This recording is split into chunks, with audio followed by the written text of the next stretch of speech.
เปิดบัญชี Binance ง่ายๆด้วยโทรศัพท์เฮาไปเบิ่งกันเลยวิธีที่1ให้เฮาดาวน์โหลดแอปขึ้นมาแล้วกดเข้าไปเลือก New to Crypto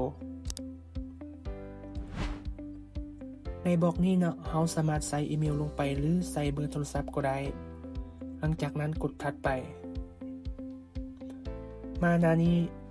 เฮากดรับรหัส OTP จากอีเมลเนาะมาป้อนใส่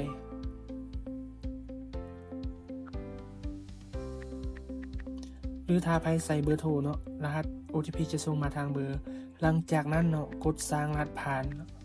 ตัวนี้ต้องมี8ตัวขึ้นไปเนาะ8ตัวอักษรขึ้นไป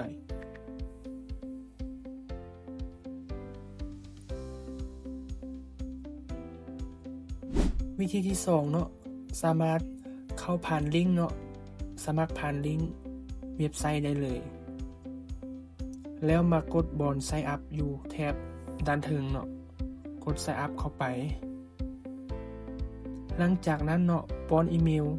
หรือว่าเบอร์โทรศัพท์เข้าไปคือเก่าเนาะ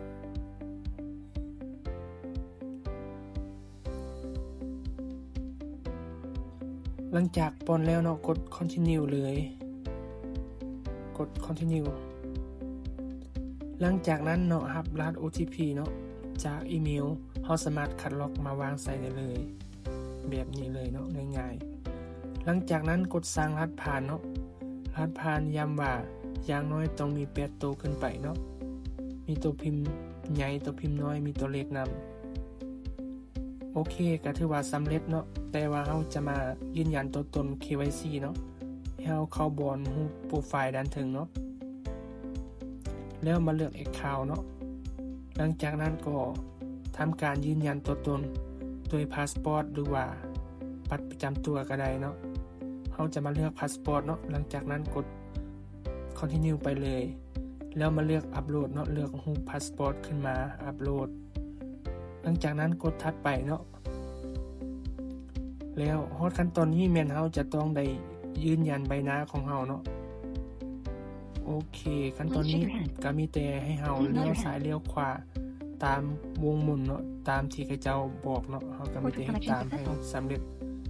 โอเคหลังจากนั้นเนาะเฮาก็สิมาตั้งชื่ออยู่นี้เนาะตามพาสปอร์ตหรือว่าตามข้อมูลบัตรประจำตัวพาสปอร์ตของเฮาเนาะป้อนชื่อนามสกุลเข้าไปเนาะวันเดือนปีเกิดโอเคหลังจากนั้นกดถัดไปเลยส่วนอยู่นี่แม่นใส่รหัสไปรษณีย์เนาะเฮาอยู่แขวงใดเมืองใดเฮาก็สามารถไปเช็คเบิ่งแล้วก็กลับมาใส่เนาะหลังจากนั้นดาวน์โหลดแอปมาเนาะแล้วก็เปิดแอปแล้วก็สามารถล็อกอินเข้าไปได้เลยเนาะตามวิดีโอนี้เลยง่ายๆเนาะเฮาก็มีแต่ล็อกอินผ่านอีเมลที่เฮาตั้งเนาะผ่านอีเมลแล้วก็ใส่รหัสผ่านเข้าไป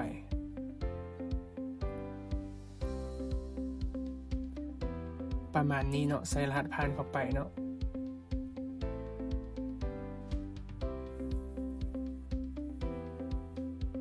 ตอนนี้แม่นเฮาจะได้รับรหัส OTP ผ่านอีเมลเนาะเฮาก็มีแต่ป้อนรหัสใส่เนาะหลังจากนั้นเฮาก็จะเข้ามาหน้านี้ได้แล้วเนาะโอเคการสร้างบัญชีก็สิง่ายๆประมาณนี้เนาะ